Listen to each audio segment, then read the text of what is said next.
the arrival of Charlie Kirk at Utah Valley University. In the powerful opening episode of this investigative documentary series, we return to the harrowing events surrounding the assassination of conservative activist and Turning Point USA founder Charlie Kirk at Utah Valley University. What began as a routine campus event quickly descended into tragedy. As Kirk took the stage to address a packed auditorium on the volatile topic of gun violence in America. Do you know how many transgender Americans have been mass shooters over the last 10 years? Too many. Okay. Do you know how many mass shooters there have been in America over the last 10 years? Counting or not counting gang violence? Great. A single gunshot shattered the moment and his life. The bullet struck him in the neck, sending the crowd into chaos. Students screamed, security scrambled. The campus was thrown into immediate lockdown. Get down, get down, get down!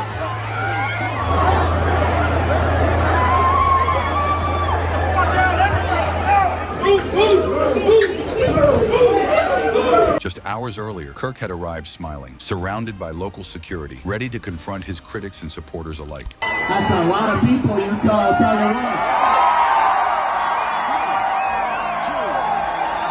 what. We're going to be here for a couple hours. Get comfortable. Bring the best libs that Utah. Outside, the student center buzzed with energy, unaware of what was about to unfold.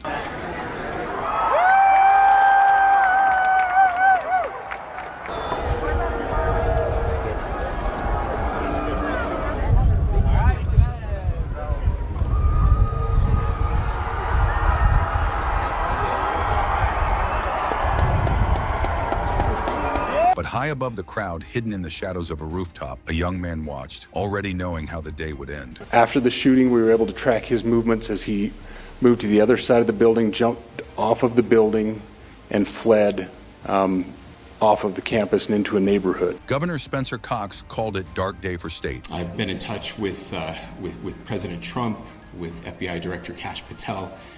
We are completely aligned with our state and federal partners as we work through this case. Now, this is a dark day for our state. It's a tragic day for our nation. And I want to be very clear that this is a political assassination. The assassin's descent. His name was Tyler Robinson. 22 years old, whip smart, and once destined for greatness. Graduated from Pineview High School in Washington, Utah, class of 2021, top 1% HT score, 4.0 GPA, a scholarship to Utah State University. Congratulations, you have been selected to receive the Resident Presidential Scholarship from Utah State University. Social media showed him as an all-American boy, fishing trips, family vacations, a proud mom and dad. His father ran a countertop business. His mother worked with the disabled. Their 6-bedroom home was adorned with hunting trophies and family photos. But something inside Tyler began to change. He left Utah State after only one semester. Friends and family said he grew isolated, bitter, politically consumed. Investigators interviewed a family member of Robinson who stated that Robinson had become more political in recent years. At a family dinner days before the shooting, he ranted about Charlie Kirk's upcoming appearance at Utah Valley University, calling him full of hate and spreading hate. They talked about why they didn't like him and the viewpoints that he had. The family member also stated Kirk was full of hate and spreading hate. Investigators later found bullet casings etched with chilling political messages. One read, "Hey fascists, catch." Another quoted the anti-fascist anthem, Bella Ciao. There were even references to violent video games like Helldivers 2, hinting at a mind steeped in digital radicalism. At a military recruiting event, Tyler posed with a .50 caliber machine gun and an anti-tank missile launcher. Somewhere, somehow, the honor student had vanished and a killer was born. The assassination and escape. 8:29 a.m. Surveillance cameras captured Tyler's gray Dodge Challenger pulling into campus. He limped slightly as he walked, dragging his right leg. Investigators suspect he was hiding the weapon inside his pants. He scaled the low roof of the student center, directly overlooking the tent where Charlie Kirk was speaking. Grainy FBI video showed the imprint of a body in the gravel, a sniper's nest. And then, in an instant that ripped through America, the shots rang out. Chaos, screams, people diving for cover. Charlie Kirk fell where he stood. Holy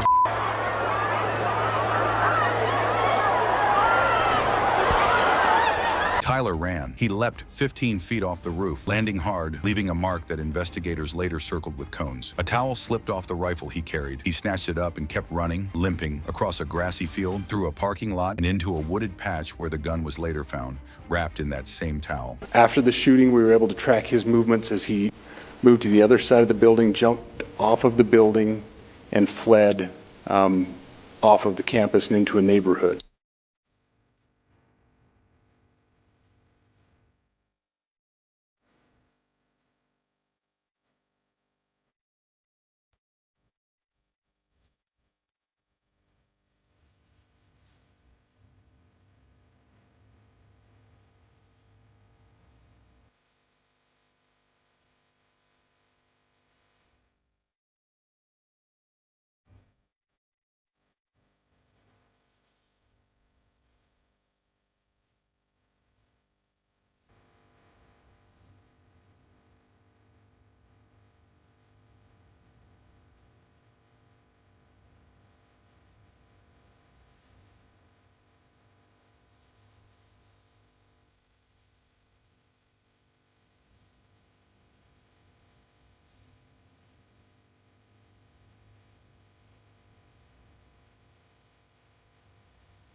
By the time first responders reached Kirk, it was too late. The nation had just witnessed the unthinkable. The manhunt and the capture. The manhunt electrified America. Photos of Tyler Robinson flooded every news channel, every phone screen. 10 p.m. that night, the break came. A family member recognized Tyler's distinctive Zola laptop backpack from the FBI images. His father and a youth minister from his church quietly drove him to police headquarters. With a high degree of certainty, we have him in custody. The arrest was confirmed live on Fox and Friends by President Trump. He drove into the police headquarters, and he's there now. The arrest was confirmed in hours by FBI Director Kash Patel.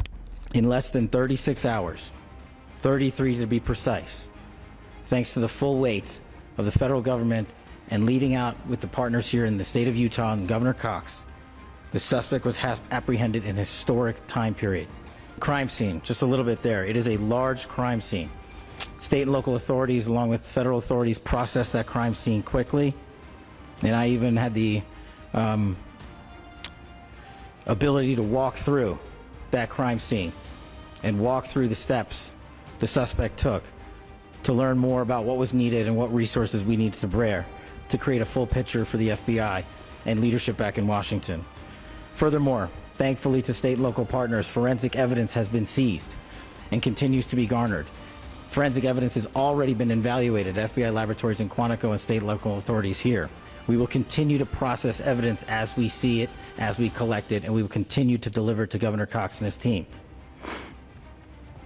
Last night we had a total of approximately 7,000 leads. As of this morning, thanks to your great work, we have over 11,000 leads that were called in to the FBI. And we are running out every single lead that we can. Every one of those leads will be run out. The arrest is a testament to the dedication of good law enforcement being great, and partnerships in law enforcement, which I've tried to highlight as my tenure as the director of the FBI. And Utah's governor. Good morning, ladies and gentlemen. We got him.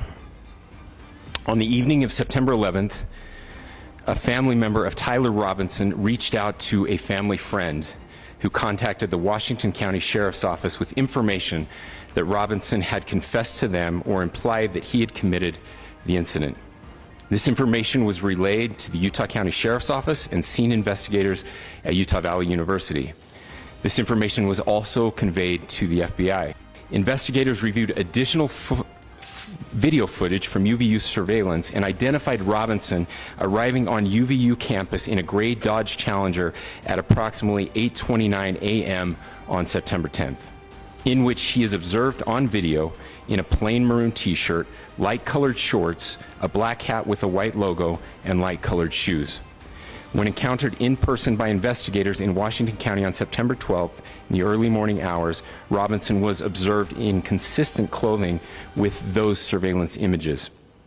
Investigators interviewed a family member of Robinson who stated that Robinson had become more political in recent years.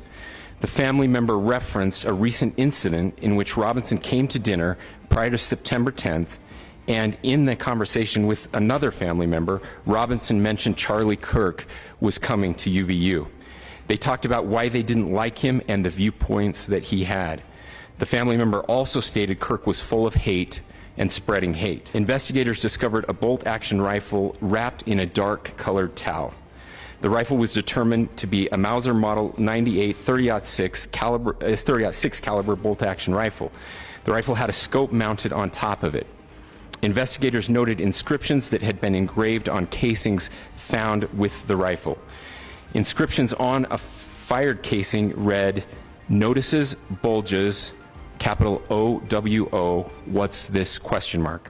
Inscriptions on the 3 unfired casings read, "Hey fascist!" ! Catch! Up arrow symbol, right arrow and symbol, and 3 down arrow symbols. A second unfired casing read, "Oh Bella Chow, Bella Chow, Bella Chow, Chow Chow," and a third unfired casing read, "If you read this, you are gay, LMAO." As news of the arrest spread, Charlie Kirk's remains were flown home to Arizona aboard Air Force Two. Vice President J.D. Vance helped carry the casket. His wife Usha held hands with Erica Kirk, Charlie's widow, as they stepped off the plane in Phoenix. The funeral was scheduled for the following week, but the battle over Charlie's legacy had already begun. Tyler Robinson faces judge after Charlie Kirk assassination. In a tense Utah courtroom, Tyler James Robinson, the 22-year-old accused of assassinating conservative activist Charlie Kirk, makes his first public appearance before Judge Graff. Calling case 251-403-576, State of Utah versus Tyler James Robinson. Could you state your name? Tyler James Robinson. Thank you for being here, Mr. Robinson. I'm Judge Graff. Mr. Scortis. So, Mr. Robinson, you have a right to an attorney. If you cannot afford one, the court can appoint an attorney to represent you. I have reviewed your declaration of financial status and find that you are indigent. I'm provisionally appointing a Rule 8 qualified attorney to represent you on your case, Mr. Robinson. Counsel. Just for the court's information, we did file just recently, within the last few minutes, a notice of intent to seek the death penalty that was filed by Utah County Attorney Jeff Gray. So that should be in the court's file.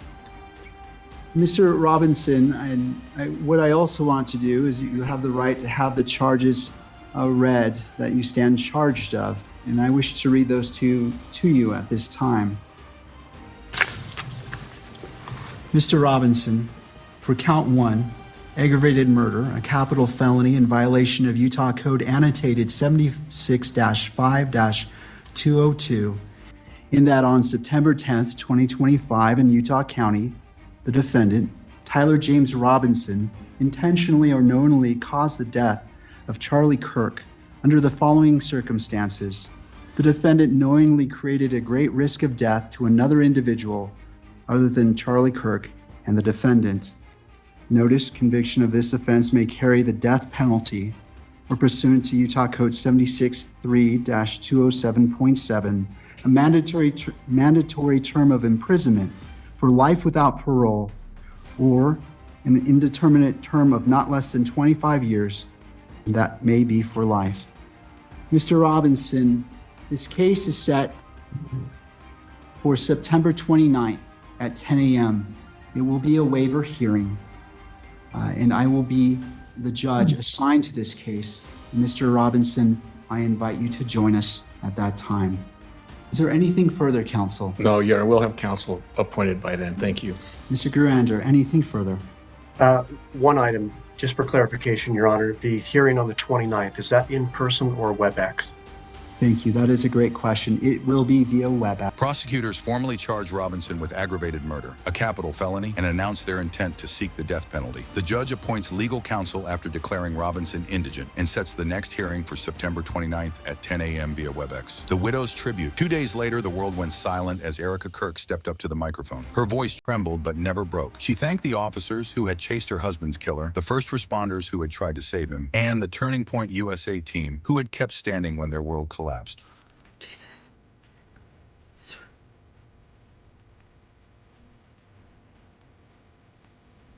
Good evening.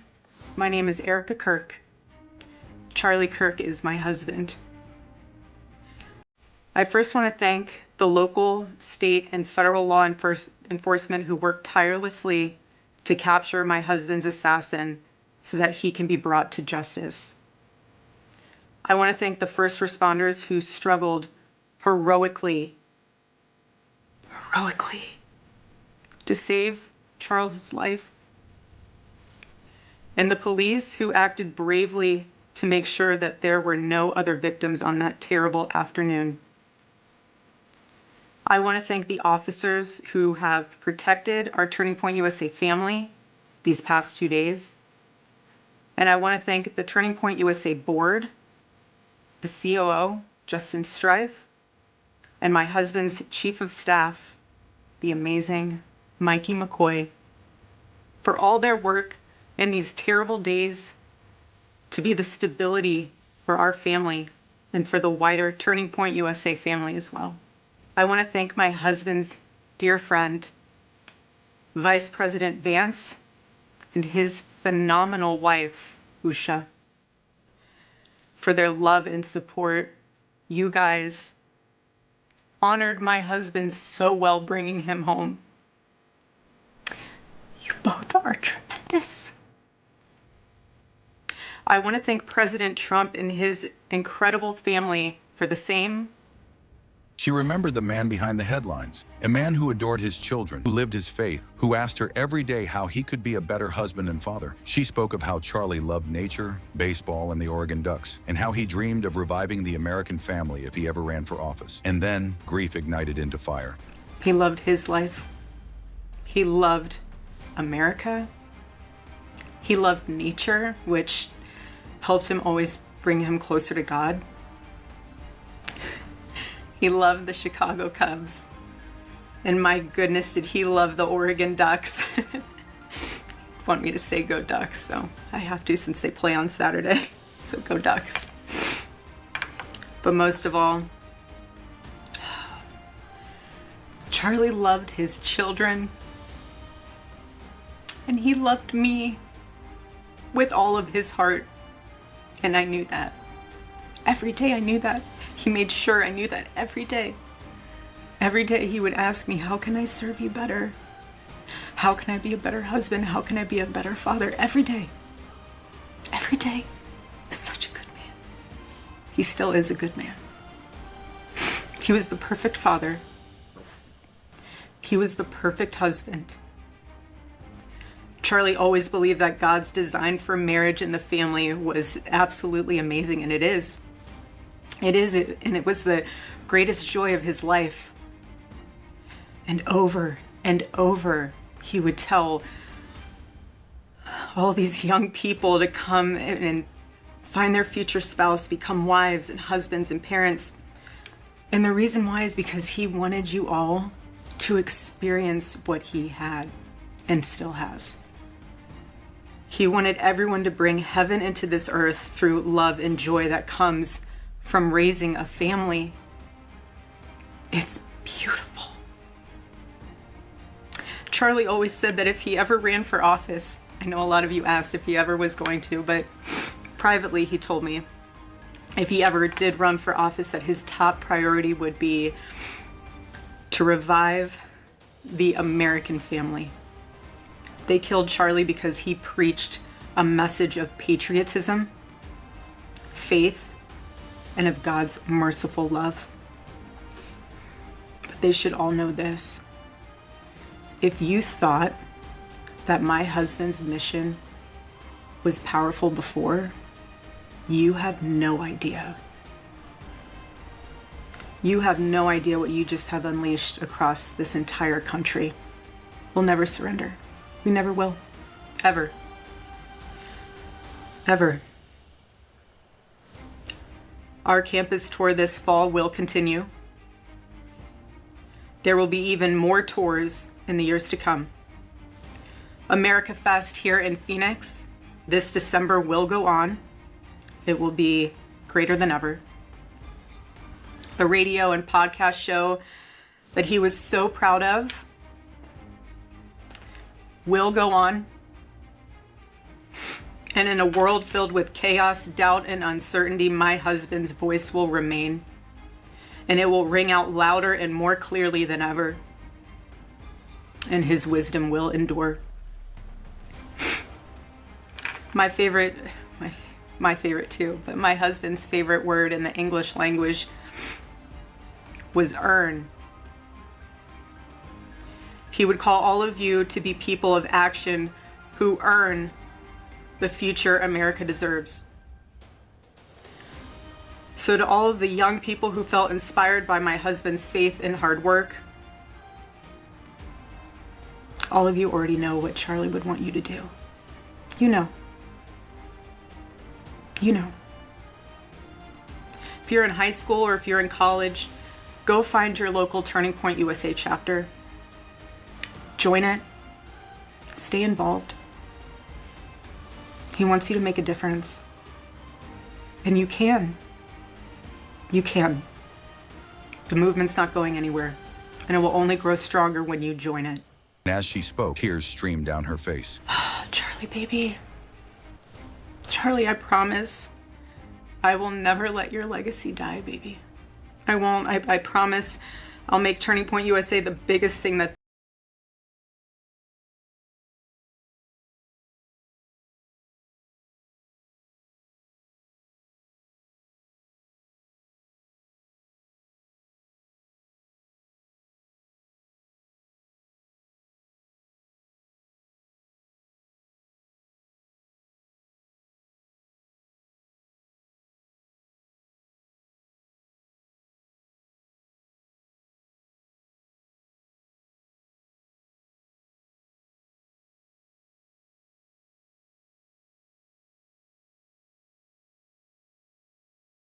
This was no eulogy. This was a declaration of war against the darkness that killed him. The wife's cry became a battle cry. The epilogue. Charlie Kirk was gone, but in the wake of the gunfire that silenced him, millions of voices rose to carry on his mission. Tyler Robinson sat behind bars awaiting trial. The country was left reeling, asking how a promising young man had descended into hate and how a single shot could shake the soul of a nation. Yet out of the grief, one thing was certain. Charlie's name would not be forgotten. His voice would echo from every campus stage, every rally, every podcast, every heart he had touched. And as Erica vowed, the movement he built would not end, not even for a moment. Never surrender, Charlie used to say. And now a grieving nation repeats it like a prayer. Never surrender.